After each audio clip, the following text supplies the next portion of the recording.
조셉 머피 인생의 비밀과 사이토 히토리의 파동에너지 법칙. 몇 년 전 저는 태평양에 갔었습니다.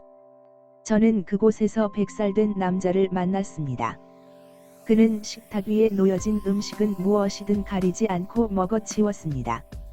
그는 하루에 담배 2갑씩을 피웠고요. 매일 위스키 500ml를 마셨습니다. 그리고 그는 여자들을 사랑했습니다. 저는 그 남자에게 장수의 비밀을 물어봤습니다. 글쎄요. 그는 말하길 그것은 아주 간단하다고 말했습니다. 그는 말했습니다. 나는 원한도 없고 분노도 없고 증오도 없답니다. 매번 아침에 눈을 뜨면 나는 말하죠. 오늘도 주께서 만드신 날입니다. 라고요. 그리고 기뻐하고 기뻐합니다. 그리고 나서 그는 또 말했습니다. 매일 아침 10분 또는 15분 정도. 전능하신 하나님의 원기를 회복시키는 능력이 황금빛 강물처럼 내 안을 흐르고 있다고 상상합니다. 내 몸의 모든 세포에 활력을 불어넣고 변화시키십니다. 내 존재의 모든 세포들이 하나님의 리듬에 맞춰 오늘도 춤추게 하소서. 네, 그렇습니다. 그는 삶의 비밀을 발견했습니다. 인생의 비밀은 기쁨, 내면의 평화입니다.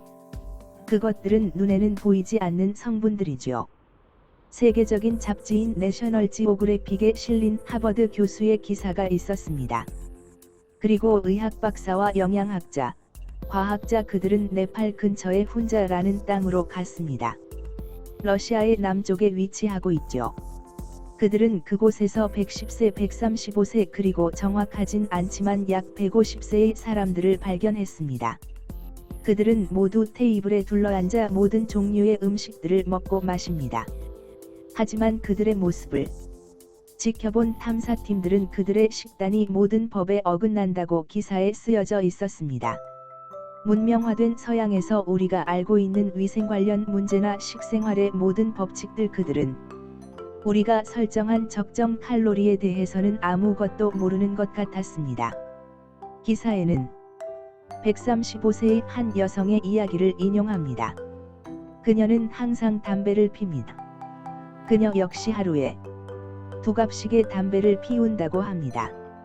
그리고 역시 아침으로 보드카를 마시곤 합니다. 그리고 식사 때마다 와인을 너무 마셔서 취했다고 합니다. 탐사팀은 밭에서 일하는 여자들과 남자들을 발견했고 그들은 120세에서 125세 사이였습니다. 무엇이 이들을 장수하게 하는 걸까요? 사랑이 있는 곳에는 암이 없습니다. 평화와 고통은 함께 있지 않습니다. 화합과 불화는 함께 살 수 있는 것이 아닙니다.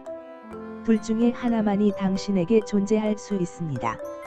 만일 당신이 신의 법과 질서가 내 삶을 지배한다고 말할 때 당신은 난파되는 배에 탈 수 없습니다. 지극히 단순한 이유 때문에 조화와 불화는 함께 있지 않습니다. 당신은 잘못된 남자와 결혼할 수 없고 당신은 빈털터리가 될 수 없습니다. 그건 명백히 신의 법과 질서가 아닙니다. 신의 법과 질서와 함께 하는데 당신이 좌절한다거나 신경질적이거나 미치거나 할 수 없습니다. 이것은 하늘의 제1법칙입니다. 평화와 고통, 화합과 불화 오직 둘 중에 하나만이 선택될 수 있습니다. 여기까지가 조셉 머피의 강연 내용입니다.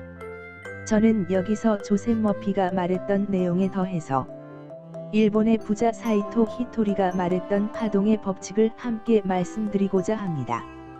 왜냐하면 두 사람의 이야기는 사실 알고 보면 같은 내용이기 때문입니다. 그러단 김에 법칙 중 우리가 유용하게 사용할 수 있는 법칙의 하나는 유유상종의 법칙. 즉 같은 것은 같은 것들을 끌어당긴다는 법칙입니다.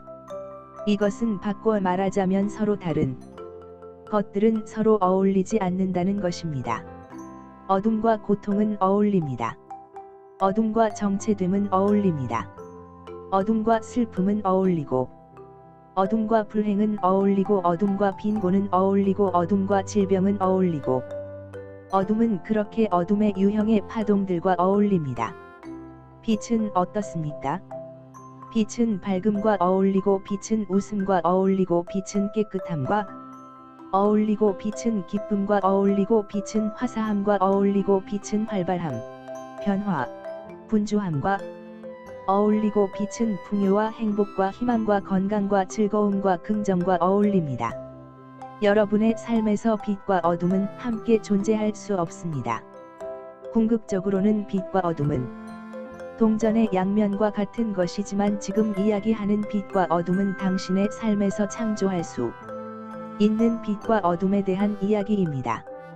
둘 중 하나만이 당신에게 존재합니다.